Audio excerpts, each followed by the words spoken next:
This time on Character Creation Showdown, two opposing players race to build a better D&D 5e character based solely on the roll of the dice. These dice rolls will determine the foundation of their builds, but from there, it's all up to the players. After their builds are completed, they will be reviewed and scored to determine who's the ultimate character creator. The character you will be building is a healer, vampire, sorcerer that can multi-class with bard and or monk.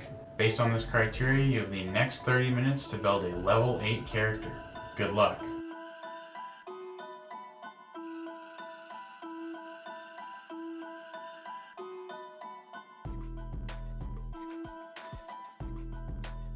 For the role of healer, they must have the ability to reliably heal or revive allies that become incapacitated in combat. They must also have the ability to keep the party in good health outside of combat. They must also be able to protect themselves from taking damage, either by avoiding it through their armor class and or taking it through their hit points. The player will receive 1 point for the criteria that they did better at than the other player.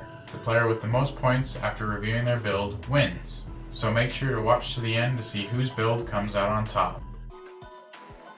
What is going to be the most challenging part of your build? The most challenging part of my build is kind of deciding what subclass to take. It's getting a little weird. I want to try and hit all three of the categories of healer, and it's kind of hard to hit all three categories in a good way. What do you think of your chances against your opponent? I think John and I are probably going to end up on the same build, which I think is funny, but I think we're a good 50-50 split.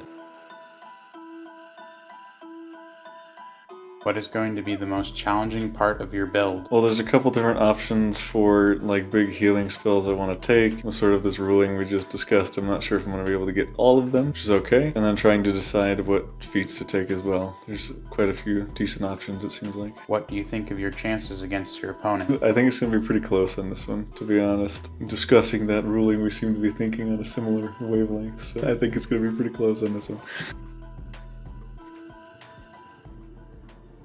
Now that our players have completed their builds, let's see what they've come up with. So for my build, I decided to do just 8 straight levels of Divine Soul Sorcerer. So to start, in terms of in-combat healing, I have the spells Healing Word, Mass Healing Word, Revivify, and Polymorph. And then to sort of support those spells, I chose the meta magic options Twin Spell and Subtle Spell. Twin Spell will work really well with Healing Word and Polymorph, effectively doubling the effectiveness of those spells. And then Subtle Spell will do 2 things. It'll make it so my spells can't be counterspelled, and it will let me do them while I'm stealthing as well.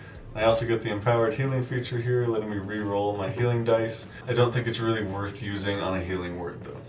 And then for out-of-combat healing, I have the spells Goodberry, Prayer of Healing, and Death Ward. And the Twin Spell Meta Magic could also potentially help for Death Ward. And then the Empowered Healing feature does actually work pretty well on Prayer of Healing if I end up rolling low on that. And lastly here, I also have the Inspiring Leader feat. And then in terms of stuff to stay alive, my base hit points is 58, and my AC with a Mage Armor is 16. And then I have the Favored by the Gods ability from the Divine Soul Sorcerer, letting me roll 2d4 to add it to a saving throw in this case. And then the Inspiring Leader feat can target me as well, so that'll be some extra effective hit points.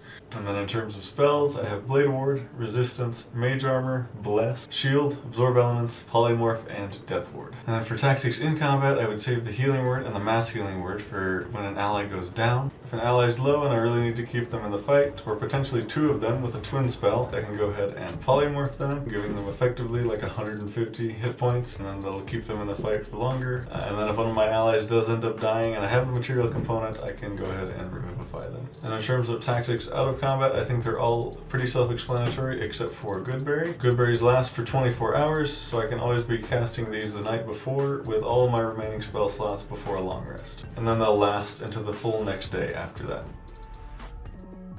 For my build, I decided to take 5 levels in Sorcerer and 3 levels in Monk, with my subclasses being the Divine Soul Sorcerer and the Mercy Monk. For my in-combat healing spells, I have Spare the Dying, Healing Word, Cure Wounds, Aid, and Mass Healing Word. The feature we get through Way of the Mercy Monk is Hand of Healing, which essentially lets you beat up your teammates to heal them in combat. You can use this as an action to heal your teammates by punching them, or when you would take the attack action and then spend a key point to use Flurry of Blows, you can use one of your attacks during that bonus action to heal your teammate as well. The meta magic options I chose were Twin Spell and Distance Spell. Twin Spell primarily to twin healing words and stuff like that, And then distance spell, if your teammate runs off way into the distant and you need to send a far off healing, then you can use that as well. For out of combat healing, I decided to take the Strixhaven Initiate feat, specifically the Quandrix School, to get access to Good Berry. Eating one Good Berry heals you 1 hit point, so 1 cast of Good Berry is effectively 10 hit points. To stay alive in combat, I get unarmored defense through Monk, which brings my AC up to 16 and my hit points are at 45. One of the things you can do is, if it comes up, you do get deflect missiles, so you can catch missiles, which hopefully keep you alive a little bit longer. Another class feature I get is Favored by the Gods through the Divine Soul Sorcerer. Essentially just boosts a saving throw of your choice. The spells I took to keep myself alive are Blade Word, Shield, Blur, and Mirror Image. My main tactics will be hopefully get Mirror Image up on myself before combat or the start of combat, and then be casting Blur as my concentration spell to have disadvantage against attack rolls on me. If an ally goes down and is on death saving throws, then I'm going to use Healing Word, Cure Wounds, or Hands of Healing to bring them back up and prevent them from getting death saving throws. A cool thing at the end of the day is I'm going to cast Good Berry using my last sorcery points and spell slots, and they last 24 hours, so they will continue throughout the rest of the day and are good out of combat healing. A cool trick I can do is convert my upper level spell slots into sorcery points and then convert those into more lower level spell slots because Good Berry cannot be upcasted. After reviewing their builds, Jonathan takes the point for in-combat healing simply by being able to cast the Polymorph spell. Jonathan also takes the point for out-of-combat healing by being able to cast Prayer of Healing and having more sorcery points for more Good Berries. The final point goes to Jonathan for being able to cast the Polymorph spell, which allows his character to protect themselves better than Lucas's character can. And just like that, Jonathan's character is the winner for this episode. Thanks for watching. Comment down below on whose build you thought was better. If the video is live, you can click here to watch what our players build next.